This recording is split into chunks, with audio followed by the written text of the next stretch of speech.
Halo semuanya, mungkin ini sudah agak terlambat ya. Kita akan bahas tentang fitur baru yang ada di update Affinity Designer versi ke-2,5 yang rilis sekitar tanggal 24 atau tanggal 25 Mei 2024. Tapi karena kesibukan, sekarang baru sempat bikin pembahasannya. Dan apakah memang harus diupdate?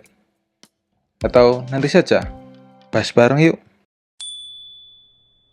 Pertama, sekarang aplikasi Affinity sudah support native ARM. Maksudnya untuk pengguna Windows on ARM dan MacBook M1 ke atas akan mendapatkan peningkatan kapabilitas yang lebih baik lagi. Tapi itu tidak menyangkut dengan update di iPad ya. Kedua, variable font support.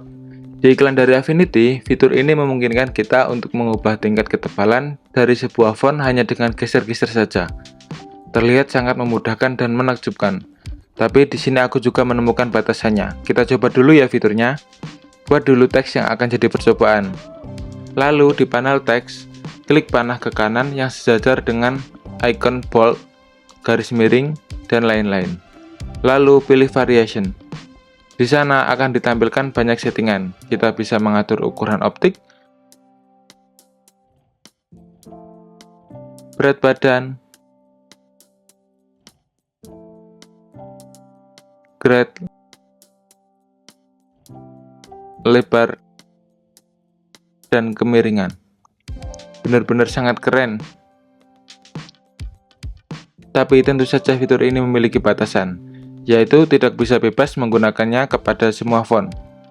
Contohnya, jika aku ubah fontnya, maka di bagian variasi ini akan kosong.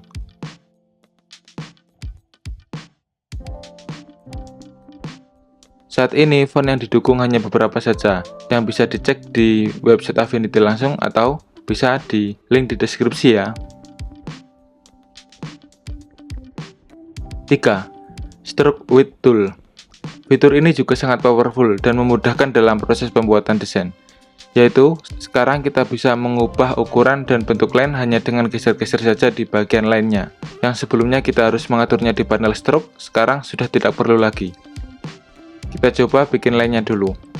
Lalu di bagian toolbox ada icon tool baru bernama Stroke Width. Saat kita menyentuh stroke line, maka akan ada garis bantu untuk mengubah ukuran, ketebalan, ketipisan, bentuk line.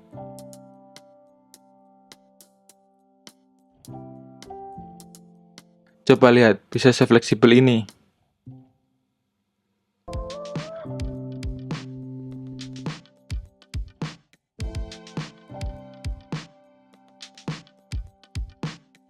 Keempat, Pencil Tool Improvement. Dikatakan di sini Pencil Tool akan memiliki peningkatan, salah satunya dengan jumlah not yang lebih sedikit dengan hasil yang lebih baik, sehingga akan memudahkan kita untuk mengeditnya saat sudah jadi. Di sini aku tidak bisa membandingkan dengan versi sebelumnya, karena iPad-nya hanya ada satu. Tapi ini adalah contoh langsung dari website Affinity. Kelima, QR Code. Seperti namanya, kita bisa bikin QR Code langsung dari dalam Affinity Designer. Cocok digunakan di desain untuk pemasaran, dengan memasang QR Code untuk website kita. Tempatnya ada di bagian bentuk, lalu di bagian bawah. Bentuk QR Code-nya, hilangkan line, kita bisa mengedit tujuan QR Code di bagian atas. Dan bentuk QR Code akan berubah-ubah mengikuti tujuan alamat yang kita tulis.